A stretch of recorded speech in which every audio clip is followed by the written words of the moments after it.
vamos a dedicar la clase a un gran personaje por el que todos los evangelios empiezan hablando. Los 4 evangelios empiezan hablando de Juan el Bautista. Algunos biblistas lo llaman el profeta de fuego. Vamos a hablar de este personaje que realmente ardía y veremos por qué. Juan el Bautista. ¿Quién es Juan el Bautista? Bueno, todos hemos visto en los evangelios de la infancia que era hijo de Isabel y Zacarías, primo por parte de madre de Jesús. ¿Quiénes eran Isabel y Zacarías? 2 descendientes de familias sacerdotales. Zacarías, el padre de Juan, era sacerdote. Por lo tanto, Juan, por estirpe, por familia, por su origen, Juan es un sacerdote. Y la tradición en Israel quería que, si eres hijo de sacerdote, tú vas a continuar la profesión, el cargo, la dignidad de tu padre. Juan tenía que ser un sacerdote del templo de Jerusalén. ¿Pero qué ocurre con Juan? Pues que nos dice el Evangelio de Lucas que ya de joven se marchó al desierto y allí estuvo hasta que se presentó en público ante el pueblo. ¿Por qué Juan, siendo hijo de una buena familia sacerdotal, se va al desierto y abandona su carrera de sacerdote? Juan es un sacerdote que se aleja del templo, se aleja de Jerusalén, de la ciudad, se aleja de los de su casta. ¿Qué va a hacer al desierto? ¿Por qué se va al desierto Juan? Los evangelios nunca nos cuentan qué pasa en el corazón de los personajes, pero sí podemos imaginar qué le pasó a Juan para abandonar su carrera sacerdotal, para abandonar Jerusalén e irse al desierto. Es posible que a Juan le ocurriera como le había ocurrido a algunos profetas del Antiguo Testamento. Por ejemplo, Jeremías. ¿Recordáis a Jeremías, que era un joven sacerdote de Jerusalén y contemplaba las grandes ceremonias en el templo, las grandes procesiones, las largas filas de fieles, los sacrificios, los inciensos? Y Jeremías se dio cuenta de que todo aquello era mucha parafernalia, mucho montaje, pero ¿dónde estaba la auténtica fe, la fe sincera? Es posible que Juan, de muy joven, contemplara todo este ritual, toda esta parafernalia del culto en el templo y dijera: esto no. Y se fue, abandona su puesto como sacerdote, su futura carrera como sacerdote, y se va al desierto. Y Juan en el desierto se desmarca de todos los grupos religiosos de su época. Si Juan buscaba una devoción pura, auténtica a Dios, pues Juan se aleja de los sacerdotes, se aleja de los escribas y de los maestros de la ley, se aleja de los devotos fariseos. Recordáis que los fariseos eran gente muy devota, muy fiel a la Torá, a la ley del Señor, a los mandamientos. Juan se desmarca de ellos también. Y en el desierto, ¿quiénes están en el desierto? Además de las fieras, los animales y los pájaros. En el desierto, al lado del Mar Muerto, ¿os recordáis que os expliqué que vivían unas comunidades de unos hombres llamados los esenios, que eran una especie de monjes, que vivían retirados en cuevas y en casas y pasaban el tiempo estudiando la palabra de Dios, rezando, purificándose? ¿Por qué? Porque pensaban que la ciudad estaba corrupta, el mundo estaba muy mal, había que prepararse para la llegada de Dios y la mejor manera era irse al desierto, purificarse de todo y llevar una vida retirada, eremítica, muy santa, muy pura. Y esta gente vivían allá y pensaban: nosotros estaremos preparados para la llegada del Señor, nos salvaremos, mientras que el resto del mundo se va a perder. Juan podía haberse integrado en este grupo de esenios, pero tampoco, no se va con los monjes esenios. Juan es un verso suelto, un ave libre, se va totalmente por su cuenta a un lugar del desierto, pero no a cualquier lugar del desierto. ¿A dónde va Juan? Nos dicen los evangelios que se va al otro lado del Jordán. ¿A dónde? Enfrente de Jericó, la ciudad de Jericó. ¿Qué ocurría enfrente de Jericó al otro lado del Jordán? Era un camino de paso que comunicaba Jerusalén, la capital, con Jericó, la ciudad de las palmeras, una ciudad muy rica, con Transjordania, el país al otro lado del Jordán. Ruta comercial muy transitada. Por allí pasaba gente de ida, de vuelta, de todas partes. Juan se va a un sitio donde hay mucha gente que pasa, el lugar ideal para predicar su mensaje. Pero es que además, al otro lado del Jordán, enfrente de Jericó, ¿a qué os recuerda este lugar? ¿Quiénes se agruparon al otro lado del Jordán, enfrente de Jericó, preparados para cruzar el río y entrar en la tierra prometida? Los israelitas, dirigidos por... No, Moisés había muerto. Por Josué. Juan se va al sitio donde José congrega todas las tribus, preparándose en el desierto para entrar en la tierra prometida. Era un lugar muy significativo donde se va Juan. Pero es que además el desierto, para los antiguos israelitas, ¿qué era el desierto? El desierto era el éxodo. Era los largos años de camino de liberación de Egipto a la tierra prometida. El desierto es lugar de camino, de paso. El desierto es un lugar de experiencia de Dios. Dios que nos acompaña, de encuentro con Dios. Dios da la ley en el desierto. Y el desierto es un lugar también de pena y de purificación. ¿Os acordáis del profeta Oseas, que comparaba a Israel con la esposa infiel y Dios con el esposo? ¿Y qué contaba Oseas? Conduciré a mi esposa al desierto, la llevaré al desierto para que purifique sus pecados. Pero una vez esté purificada y arrepentida, la iré a buscar, le hablaré con palabras amorosas y la traeré de regreso. Juan se va al desierto para explicar al pueblo una cosa muy importante. ¿Qué veía Juan? Pues que sí, que realmente su pueblo andaba muy perdido. La religiosidad de fachada, los sacerdotes del templo enriqueciéndose, los fariseos con sus leyes y sus devociones, pues desmarcándose de los demás y convirtiéndose en una élite exigente e intolerante. Los esenios huyendo al desierto y despreocupándose del mundo. Y Juan, como un buen profeta, no se despreocupa del mundo. Juan piensa, el mundo está mal, la gente está muy perdida, ¿dónde está Yahvé? ¿Dónde está nuestro Dios? Y Juan tuvo una revelación interior muy grande que le dijo, el Señor va a venir, el Señor vendrá a su pueblo. Alguien tiene que preparar al pueblo, alguien tiene que llevar al pueblo al desierto, hacerlo que se purifique, llamarlo a la conversión y prepararlo para la llegada del Señor. Y Juan comprendió que esta era su misión. Por eso fue al desierto, pero fue al desierto a un sitio muy transitado para llamar al pueblo y gritar. ¿Cuál era el mensaje de Juan? Convertíos, arrepentíos de vuestros pecados, cambiad de vida, cambiad de actitud, haced penitencia y volved al Señor. Preparaos porque la llegada del Señor es inminente y el día del Señor, preparaos todos, porque cuando llegue ese día será el juicio de Dios, el juicio definitivo. ¿Qué habían dicho los profetas antes de Juan, de este día de Yahvé, del día del juicio? ¿Recordáis el día de Yahvé? El Señor vendrá con toda su fuerza y su potencia, con un gran poder, con llamas del cielo.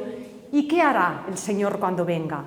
Juan decía, llegará un bautismo de Espíritu Santo y fuego. ¿Qué va a pasar?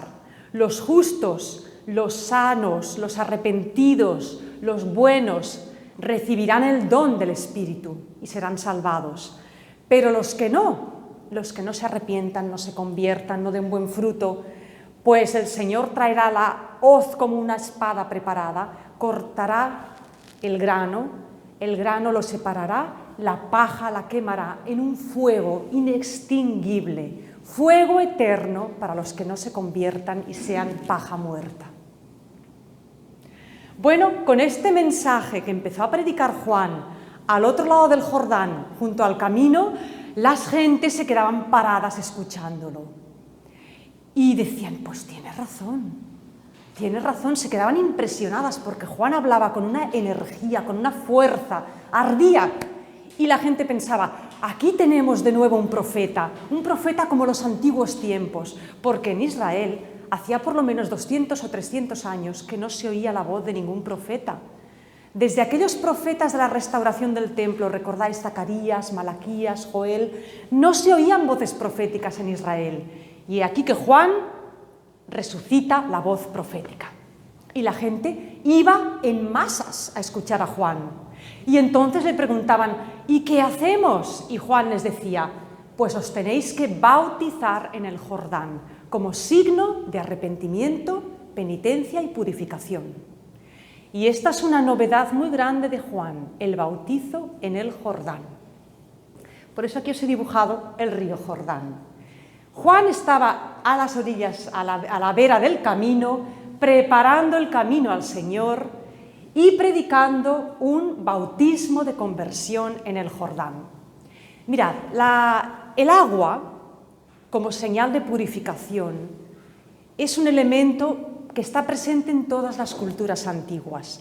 Todas las culturas de la antigüedad, en sus religiones, tenían ritos de purificación y todos esos ritos eran con agua.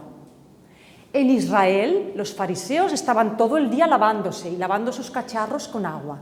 Los esenios se purificaban con agua varias veces al día. En Jerusalén había varias piscinas para purificarse. ¿Os acordáis de la piscina de Siloé? Que Jesús curó a varios enfermos allí. Pero el bautismo de Juan no era una purificación con agua en una bañera o en una piscina o en un recipiente de agua estancada. Era en el río, las aguas corrientes del río. Las aguas corrientes son puras siempre. Y además el bautismo de Juan era una purificación que no se hacía varias veces al día o varias veces al año. Se hacía una sola vez y basta. Con una vez era suficiente para toda la vida. ¿Y qué hacía Juan? Pues la gente que quería purificarse les decía, venid. Los hombres se desnudaban, se metían en el río y Juan los sumergía completamente. Bautismo de inmersión total. Las mujeres no se desnudaban por decoro, pero se quedaban con una túnica ligerita y también se metían en el agua y Juan las hundía y salían pues limpias, lavadas, purificadas. Claro, estos bautismos en el río, la gente que se aglomeraba para escuchar a Juan y hacían cola para bautizarse, pues esto llamaba mucho la atención, pero mucho. Además, el bautismo en el río requería dos cosas. No solamente había que hundirse en el agua como gesto de limpieza ritual, de purificación, sino que antes de sumergirse en el agua, el que se bautizaba confesaba sus pecados. Delante de todo el mundo, allá en público, se reconocía pecador, se arrepentía y al agua. Bueno, pues claro, las gentes de las ciudades de Jericó, de Jerusalén, de Samaria, hasta de Galilea, acudían a ver qué pasaba. Y bueno, los sacerdotes de Jerusalén, los escribas, los fariseos, estaban muy inquietos con todo esto que hacía Juan. Y fueron también a ver qué dice este hombre, a ver qué predica, a ver qué hace. Cuando Juan vio a estas gentes ahí, observando, escuchando, se acercó a ellas y ¿qué creéis que les dijo? Les dirigió unas palabras tan duras, las recogen Mateo y Lucas, y os lo voy a leer. Cuando Juan vio a estos señores tan devotos ellos, tan bien pensantes, les dijo, raza de víboras, ¿y quién os ha dicho que vinierais aquí como si quisierais escapar de la ira inminente del Señor? ¿A qué venís? ¿Creéis que porque sois hijos de Abraham y cumplís la ley estáis salvados? ¿Creéis que os vais a librar del castigo? Mirad, si Dios quisiera, cogería estas piedras y sacaría hijos de Abraham de estas piedras. ¿De qué os sirve tanto culto, tanta ley, tanto rito? No os escaparéis del castigo. Si no os convertís, si no daréis fruto, iréis al fuego eterno, como todos los perdidos. Claro, la gente impresionada por la valentía de Juan, pues todavía lo seguían más.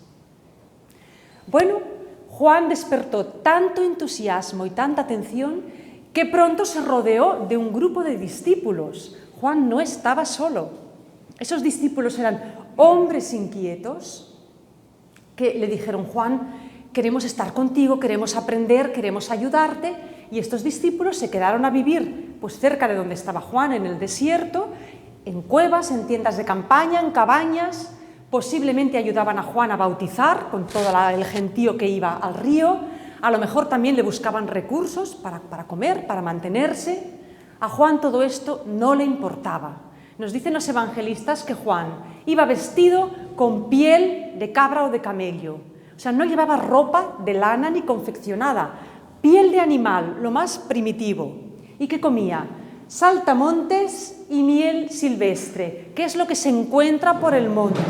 Es decir, no comía pan, que es el alimento básico, pero elaborado, no bebía vino, otra bebida básica, pero elaborada, una bebida de fiesta.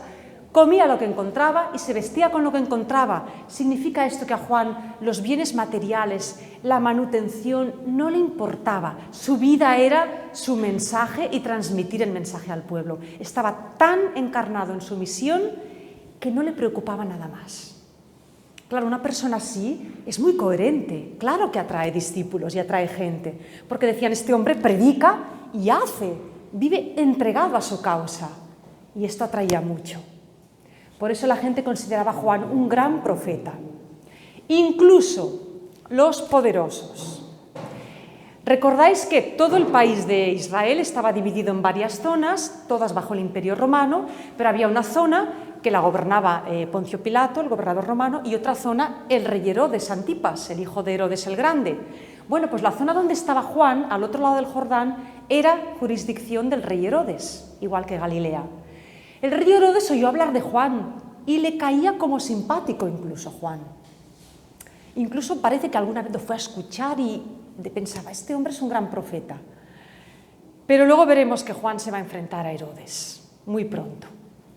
Bueno, hemos visto que Juan predicaba junto al camino, su misión era abrir caminos, preparar el camino para la llegada inminente del Señor. Él predicaba la llegada del día de Dios, bautizaba en el Jordán y en su mensaje utilizaba esas imágenes tan amenazadoras del fuego eterno y de la hoz que está preparada para segar.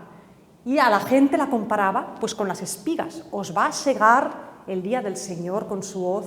Si no dais grano, si no dais buen fruto, vais a ir al fuego eterno. Y ese será el momento en que reinará y llegará el Señor. Juan predicaba la confesión de los pecados, el arrepentimiento, la conversión o el cambio de vida y el juicio inminente de Dios. Más adelante veremos que el mensaje de Jesús poco a poco se fue apartando del mensaje de Juan. El caso es que Juan, tan auténtico, tan valiente, tan fogoso, atrajo a discípulos y atrajo a unos cuantos hombres de Galilea. Mirad, la mitad de los discípulos de Jesús habían sido discípulos de Juan Bautista. Y esto lo explican los evangelios, sobre todo el evangelio de Juan. ¿Quiénes eran? Andrés, pescador, su hermano Simón, el que sería Pedro, Felipe y Natanael o Bartolomé, Juan, el Zebedeo, y su hermano Santiago. Estos 6 eran discípulos entusiastas de Juan Bautista. ¿Y qué les dice Juan Bautista? Pues Juan Bautista un día ve llegar a Jesús de Galilea. Jesús también baja a escuchar a Juan y Jesús se hace bautizar por Juan. Esto lo explicaremos con más detalle. Y Jesús se queda con Juan, o sea, durante un tiempo, y esto lo explica el Evangelio de Juan muy claramente, durante un tiempo Jesús es discípulo de Juan Bautista y está con él ayudándole, tal vez predicando, seguramente bautizando con él y reuniendo a sus discípulos. Esto es muy importante saberlo, hay que saberlo. En el capítulo 3 de Juan se explica esto. Jesús había sido en un principio discípulo de Juan Bautista y la mitad de los discípulos de Jesús eran seguidores de Juan Bautista. Pero poco a poco vemos que Jesús se aparta del mensaje de Juan. Jesús pasa una temporada con Juan, se piensa que va hacia el año 27 al Jordán, está con él unos meses, pero en Pascua va a Jerusalén, a celebrar la Pascua allá. Jesús pasa un tiempo en Jerusalén también empieza a predicar, va al templo, conoce a Nicodemo y después, con un grupito de discípulos de Juan, Santiago, Juan, Simón, Andrés, regresa a Galilea y ya no vuelve a estar junto a Juan. Pasa un tiempo bautizando en otra zona, diferente a la de Juan, pero luego ya se desmarca de Juan. Mientras tanto, ¿qué le ocurre a Juan? Que se enemista con el rey Herodes. ¿Por qué? El rey Herodes estaba casado con una princesa nabatea. Los nabateos eran un pueblo que estaba al otro lado del Jordán. ¿Alguno de vosotros ha estado en Jordania o ha visitado Petra, las ruinas de Petra? Os suena por ese lugar, ¿verdad? Bueno, en Petra era una ciudad del reino de los nabateos. Era un reino del desierto, de beduinos que vivían básicamente del comercio. Pues el rey Herodes estaba casado con una princesa hija del rey nabateo. ¿Qué ocurrió? Que en uno de sus viajes a Roma conoce a su cuñada Herodías, la esposa de su hermano Filipo. Herodías era una mujer hermosa, inteligente, intrigante, muy ambiciosa. Herodes se encapricha con Herodías con él, repudia a su esposa nabatea, la envía de regreso a su país e instala en su palacio como reina a Herodías. A todo esto, ¿qué hace el hermano Filipo? ¿Estaba muerto Filipo? No. Filipo pues se queda como marido engañado y que le han quitado la esposa. Imaginaros la situación irregular. Según la ley de Israel, que está en el Levítico, un hombre no puede casarse con la mujer de su hermano a menos que su hermano haya muerto. Entonces sí, tiene el deber de dar descendencia a su hermano. Pero si su hermano está vivo, eso no es matrimonio, eso es un adulterio con mayúscula. Claro, que el rey cometa adulterio y esté en una situación ilegítima, pone en cuestión la legitimidad de la corona. Si el pueblo esto lo ve mal, y si hay un profeta como Juan que señala el pecado del rey, como hizo Juan, y dijo, nuestro rey, el rey Herodes, está cohabitando con una mujer en adulterio, es un pecador, eso no es correcto. Pues claro, al rey Juan le empezó a resultar muy incómodo y empezó a pensar, este hombre me va a levantar una sublevación popular y no me interesa en absoluto. Además, ¿cómo os creéis que estaba el rey nabateo cuando ve llegar a su casa a su hija repudiada, toda una princesa? El rey nabateo estaba muy enfadado, problema diplomático con el reino vecino, problema de rebelión popular. Pues a Herodes no se le ocurrió otra cosa que enviar a sus soldados a apresar a Juan y llevárselo a una mazmorra en lo más profundo de uno de sus castillos, la fortaleza de Maqueronte, junto al Mar Muerto. Es un castillo que está en una roca, en una colina rocosa, y bueno, pues en los calabozos más profundos, allí encerró a Juan el Bautista. Imaginaros qué trauma para Juan. La voz libre del profeta que hablaba sin cortapisas, apagada, acallada, metida en una celda. Aquel fuego que desprendía Juan, apagado en la oscuridad, en las tinieblas, su libertad entre cadenas. Claro, los discípulos de Juan quedaron consternados. Continuaron buenamente hablando a la gente, bautizando a los que venían, pero claro, sin su maestro, pues quedaron muy desactivados. ¿Qué hacemos?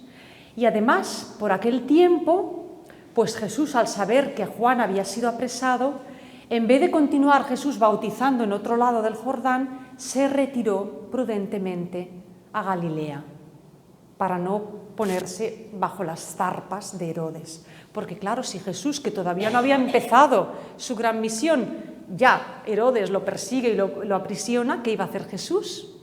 La misión abortada antes de empezar. Pues Jesús muy prudentemente se retiró a Galilea con los discípulos que lo seguían. Y allí Jesús empezó a predicar otro mensaje un poco diferente del de Juan. Jesús predicaba, convertíos, igual que Juan, convertíos y cambiad de vida, que está cerca el reino de Dios. El reino de Dios está al llegar, está ya casi aquí, está a punto de estar entre vosotros. Jesús dejó de bautizar, ya no bautizó más, ya no hacía falta purificarse. Lo que Jesús predicaba a la gente es que acogieran el reino de Dios. ¿Y dónde estaba ese reino de Dios? El reino de Dios en realidad estaba con él. Jesús era el reino de Dios que viene, porque Jesús, además de predicar, empezó a hacer milagros, empezó a curar enfermos, empezó a expulsar demonios y la gente lo seguían en multitudes. Estando Juan en la cárcel, sabiendo todo esto, le llegaban noticias porque sus discípulos lo iban a visitar y le explicaban: mira que aquel Jesús que estaba contigo está predicando y está haciendo milagros y la gente lo sigue y ya no bautiza. Y pues a Juan le entró una duda tremenda, muy angustiosa. Juan se empezó a preguntar: ¿y este Jesús será el que tenía que venir? ¿Será aquel que yo estaba anunciando? Aquel que yo anunciaba a la gente: detrás de mí vendrá el que puede más que yo. ¿Será Jesús de verdad? ¿Por qué le entra esta duda a Juan? No tenía seguro que fuera Jesús. ¿Cómo es eso? Los evangelios lo explican. Y Juan envió a sus discípulos a ver a Jesús. Esto lo leemos en Lucas 7, en el capítulo 7 de Lucas. Y los discípulos de Juan van a ver a Jesús y le dicen: oye, que nos envía Juan el Bautista a preguntarte: ¿eres tú el que tenía que venir? ¿Eres tú? Y Jesús, con mucha calma, les dice: esperad, quedaros un tiempo aquí. Y en aquel momento le trajeron pues un montón de enfermos, endemoniados, gente paralítica, coja, y Jesús les impuso las manos y los curó a todos. Mudos, sordos, ciegos, enfermos, endemoniados. Entonces Jesús les dijo a los discípulos de Juan: explicadle a Juan lo que habéis visto. Los ciegos ven, los mudos hablan, los cojos caminan, y el reino de Dios es anunciado a las gentes pobres, a los sencillos del pueblo. Explicadle esto a Juan. Jesús no les dijo ni que sí ni que no. Si el reino de Dios no es esto, ¿qué es entonces? Y los discípulos de Juan regresaron y se lo explicaron. La historia de Juan tiene un final trágico. Todos lo sabemos, cómo acabó Juan. Lo explican sobre todo los evangelistas Marcos y Mateo. Juan no lo explica y Lucas lo explica de manera indirecta. Se queda en que Herodes aprisionó a Juan y fue una gran injusticia. Pero Mateo y Marcos explican con detalle la muerte de Juan. Está en los capítulos, en Mateo 14, 3-12 y en Marcos 6, 17, 19. ¿Y cómo es la muerte de Juan? Pues fijaros cómo fue de injusta.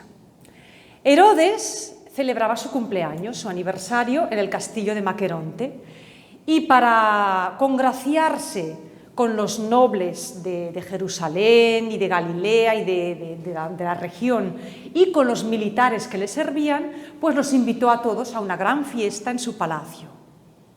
En esa gran fiesta, pues bueno, organiza un banquete, ofrece música, ofrece baile, y en ese banquete baila una muchacha, Salomé, que los evangelios nos dicen que era la hija de Herodías. Bueno, pues esta jovencita baila sus danzas, encandila a todos y el rey queda tan embelesado viéndola bailar que le dice: muchacha, te voy a dar lo que me pidas. Pídeme lo que quieras, que te lo daré. Haciéndose el espléndido, ¿no? El magnánimo. Bueno, la jovencita se queda en silencio y corre a consultar a su madre. Madre, ¿qué le pido? Y Herodías sabía muy bien qué pedir, porque si Herodes tenía inquietud respecto a Juan, Herodías odiaba a Juan el Bautista. Y Herodías le dice a la muchacha: pídele la cabeza de Juan Bautista. La jovencita se acerca al rey y dice: quiero que me traigan ahora mismo en una bandeja la cabeza de Juan el Bautista. El rey, dicen los evangelios, se entristeció. A Herodes no le hizo ninguna gracia aquella petición, porque Herodes en el fondo reconocía el valor de Juan. Pero claro, había hecho una promesa delante de todos sus invitados, no podía quedar mal ahora, quedaría como un bravucón, como un bocazas. Así que llamó a los soldados y les dio la orden. Y efectivamente los soldados bajaron a la celda, cogieron a Juan, lo decapitaron y le presentaron en una bandeja la cabeza del profeta. El rey se la presenta a la muchacha y Salomé se la lleva a su madre. ¿De qué manera tan absurda y cruel acaba sus días el profeta de fuego, el último de los profetas? Fijaros que la muerte de Juan tiene también un eco en una muerte que se va a producir 3 años más tarde. Una muerte injusta. El que lo condena a muerte sabe que ese hombre es inocente, pero por quedar bien delante de otros lo condena a muerte. Pilatos. A Pilatos le presentan a Jesús los sacerdotes de los judíos y le dicen: este hombre es un enemigo de Roma, no sé qué. Pilato lo interroga y ve que Jesús es inocente, pero como teme quedar mal ante los sacerdotes judíos y lo amenazan con una revuelta popular, pues Pilato, siendo consciente de que envía la muerte a un inocente, firma la sentencia. Y Jesús muere injustamente, igual que Juan. Es la muerte de los profetas, esa muerte tan cruel y tan absurda. Juan muere como un auténtico profeta. Y Jesús va a hablar de él y va a tener elogios muy grandes para él.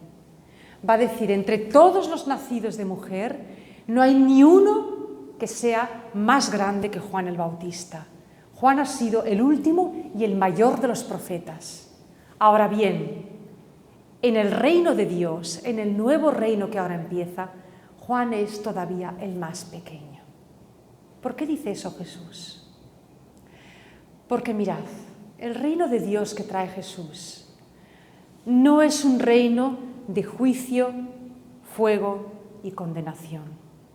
Sí hay un fuego, el fuego del Espíritu Santo. Pero ¿qué les va a decir Jesús a sus discípulos? El Hijo del Hombre no ha venido a condenar al mundo, sino a salvarlo. Yo no he venido a juzgar. El día de Yahvé no es el juicio de Dios en el que se va a cargar a unos, va a condenar a unos y va a premiar a otros. El Hijo del Hombre ha venido a salvar a todos y, si conviene, a morir porque todos se salven. La misión de Jesús no es anunciar un juicio como Juan. La misión de Jesús es que nadie quede condenado, que todos se salven, todos. Y el reino de Dios, la llegada de Dios no es un juicio. ¿Qué es el reino de Dios? Es un banquete de bodas. ¿Recordáis el evangelio de este domingo pasado, las bodas de Caná? ¿Recordáis cuando hablamos del evangelio de Juan? El primer signo de Jesús, una boda, el agua convertida en vino. El reino de Dios no es un juicio, es una fiesta. Y en una fiesta no puede haber enfermedad, ni demonios, ni mal, ni muerte, ni tristeza, ni pobreza. Por eso Jesús curaba, daba de comer, daba alegría. El reino de Dios es una fiesta. Y claro que está a punto de llegar al reino de Dios. Claro que llega con Jesús. Juan se queda a las puertas del reino. Y es grande porque anuncia ese reino, porque prepara el camino realmente. Juan cumple su misión. La tuvo muy clara desde el principio y la cumplió. Se quedó a las puertas. Pero seguramente después de morir, las puertas del cielo se le abrieron de par en par. Y en ese momento esas dudas que tenía Juan respecto a Jesús se desvanecen y pudo contemplar la gloria desde las alturas. Desde las alturas, en compañía de ese Dios que en un momento dado descendió sobre el Jordán cuando se bautizó el que tenía que venir, que es Jesús. Pues esta es la historia de Juan Bautista y nuestro pequeño homenaje ha sido esta clase para este gran y último profeta de la alianza de Dios con su pueblo. Y ahora sí, abierta a todas las preguntas que queráis. Solo una cosa, así la relación entre Juan Bautista y Jesús solo fue que Jesús fue discípulo de Juan Bautista. Según los evangelios, sí. A ver, Lucas añade que eran primos, ¿de acuerdo? Entonces, lo que no cuentan los evangelios, la vida oculta. Si Jesús y Juan eran primos, y a partir de los 12 años Jesús cada año iba con sus padres a Jerusalén por la Pascua, Juan vivía muy cerca de Jerusalén. Es posible, pero esto ya lo dejamos a la imaginación, es posible que Jesús conociera a su primo Juan de jovencito. Y es posible que se encontraran en alguna Pascua en Jerusalén o en el pueblo de su madre, que estaba cerca de Jerusalén. Y es posible que los dos muchachos hablaran y congeniaran o se compenetraran. Pero después sus caminos se apartan, porque Juan se va al desierto, abandona su carrera sacerdotal y no se vuelve a encontrar con Jesús hasta que Jesús baja al Jordán con 30 y pico años cumplidos, que es cuando abandona ya Nazaret. ¿Y Juan conocía a Jesús o no? Si eran primos, claro que lo conocía. Otra cosa es que Juan supiera que su primo Jesús, el de Nazaret, era el Mesías. Claro, ¿qué nos dicen los evangelistas? Marcos no nos dice nada, nos dice que cuando Jesús baja al Jordán a bautizarse, el Espíritu desciende sobre él, y punto. Mateo nos explica un poquito más. Mateo dice que cuando Jesús va a bautizarse, Juan le dice, no, ¿cómo voy a bautizarte yo a ti? Como si Juan lo reconociera. Porque claro, si Jesús no tenía pecados, ¿qué iba a hacer en el Jordán? ¿De qué iba a confesarse? Por eso el Evangelio de Mateo nos dice que Jesús dice, déjame que tengo que cumplir con toda justicia. Es decir, de la misma manera que Jesús, como niño judío, se hizo circuncidar, lo circuncidaron, cumplió la ley, cumplía los preceptos, pues de adulto decide también pasar por el bautismo de Juan y hacer este gesto de purificación como cualquier otro judío. Eso lo explica mejor, con más detalle, Mateo. Lucas nos explica, como Marcos, muy sencillamente, que Jesús viene a bautizarse y que mientras Jesús está rezando, oye la voz del cielo, la voz del Padre.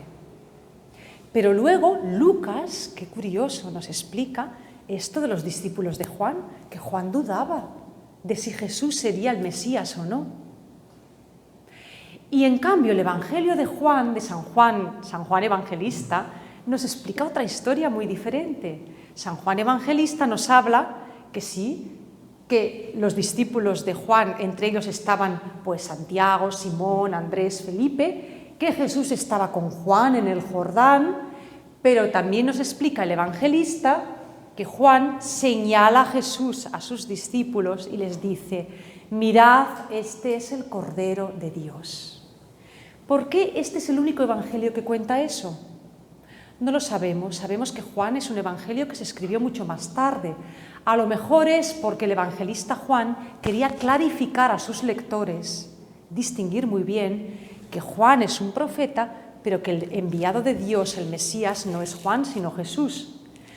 Porque los discípulos de Juan, algunos siguieron a Jesús, pero otros continuaron creyendo en Juan.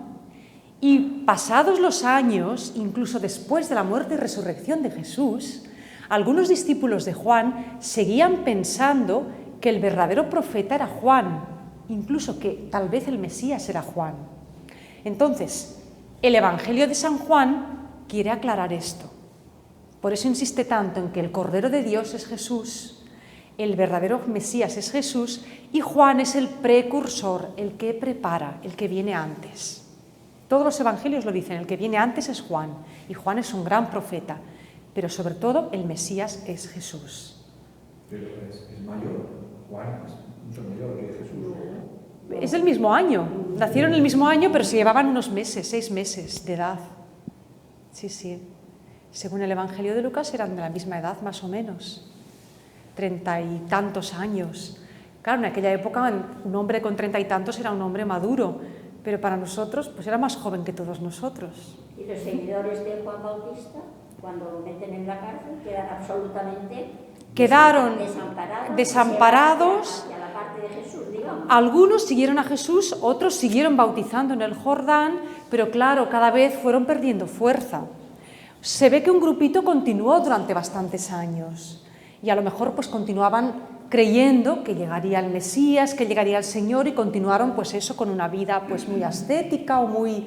Pero claro, muerto el maestro, pues el movimiento de Juan Bautista desapareció pronto, quizás duró unos 20, 30, 40 años, pero en el siglo II ya había desaparecido completamente y el cristianismo en cambio fue ganando en fuerza. Ese paso por el desierto era muy frecuente, el camino, sí. O camino, el paso por el desierto como algo que en aquel tiempo se hacía. A ver, 40 días. Juan lo hace como un gesto simbólico. Se sitúa en ese lugar, porque es el lugar donde Josué entró en la tierra prometida, como para indicar al pueblo de Israel que, oye, tenéis que salir al desierto y volver a entrar. Tenéis que restaurar vuestra relación con Dios. Entonces era un lugar simbólico, pero al mismo tiempo era un lugar de paso. O sea, el camino de Jericó, que cruzaba el Jordán, era como una autopista, vamos, era un lugar donde pasaban comerciantes, peregrinos, viajeros y gente de afuera y de adentro, ¿no? Era un lugar donde muy concurrido. De hecho, cuando Jesús, antes de morir, vuelva a Jerusalén, pasará por allí. ¿Os recordáis que Jesús vuelve a Jericó y cura al ciego de Jericó y en Jericó conoce a Zaqueo? Pues estaba en esa zona Jesús, vuelve a esa zona también. Era un lugar de paso, un lugar práctico, pero a la vez era un lugar con mucho simbolismo, con mucho significado. Y claro, Juan está enraizado totalmente en el Antiguo Testamento. Juan, dijéramos que con Juan se acaba el Antiguo Testamento y con Jesús empieza el Nuevo. Es el lugar, la llave de paso, ¿no? Es Juan. Un viaje por allí debe ser algo maravilloso, ¿no? Pues sí, a ver, el paisaje de Tierra Santa es como nuestra Cataluña seca, es muy sencillo, pero si tú vas allá y te metes en el escenario y piensas, aquí estuvo Juan bautizando. Claro, la gente que va ahora al Jordán, los peregrinos, se emociona muchísimo, porque es que además el Jordán es un río pequeñito donde es muy fácil meterse y pegarse un baño y darse un remojón. Y la gente va y se mojan y se bañan y algunos grupos de protestantes pues hacen como una especie de rebautizo de inmersión. Claro que es emocionante, claro que es emocionante. Ojalá podamos ir algún día, los que no hemos ido. Ojalá porque, claro, yo pienso que pisar esos caminos y pensar, por aquí caminó Jesús y Juan y sus discípulos. A lo mejor en un sitio como este, en el desierto, pues se encontraron y hablaron. No sé, yo creo que la huella de Jesús tiene que estar muy presente en esa tierra. Y qué pena que sea un país tan herido por las guerras. Pero eso es un poco la rabia del demonio. Aquí estuvo el Señor, pues aquí vamos a meter mucha guerra. Es un misterio muy grande. Jesús, dime. No, que Petra es de Siria, ¿no? Petra está en Jordania. En Jordania, sí. Jordania, que era el reino de los nabateos, al otro lado del Jordán. Sí. Bueno, por la guerra que hay en Siria, toda esa zona Claro, Siria antiguamente era Aram, el reino de Aram, de ahí viene arameo. Siria era un reino riquísimo en la antigüedad. Es que es un lugar, Siria, que podría ser tan rico, podrían estar tan bien, por eso es una pena tan grande que sean tan pobres. Cuando les expliqué a los niños de catequesis que Siria era un país muy rico, me dijeron, ¿eh?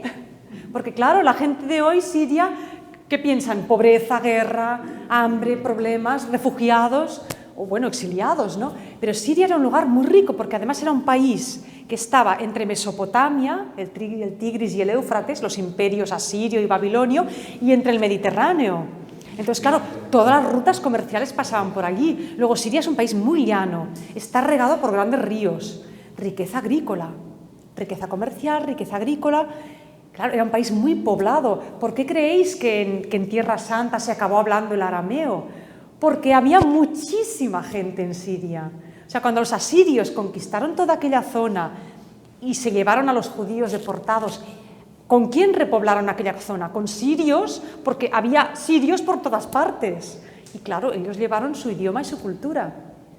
La lengua que hablaban Jesús y sus discípulos y su gente era el arameo. Dicen que los primeros escritos de los evangelios, antes de los evangelios en griego, el de Mateo, se escribió en arameo. Pues esto era Siria, el reino de Aram. ¿Alguna pregunta más?